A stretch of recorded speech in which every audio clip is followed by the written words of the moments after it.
সংগ্রামী ভাইরা আপনারা খুশি যান, ভাইরা আপনারা খুশি যান।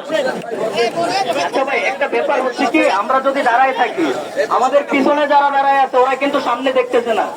এজন্য প্লিজ ভাই আপনারা একটু বসে যান। সবাই বসে গেলে সবাই দেখতে পারবে, সবাই পার্টিসিপেট করতে পারবে সেম ভাবে। আর ওই সাইডে আপুরা যারা আছেন, আপুরা আপনারা সামনে চলে আসেন, আপুদের একটু জায়গা করে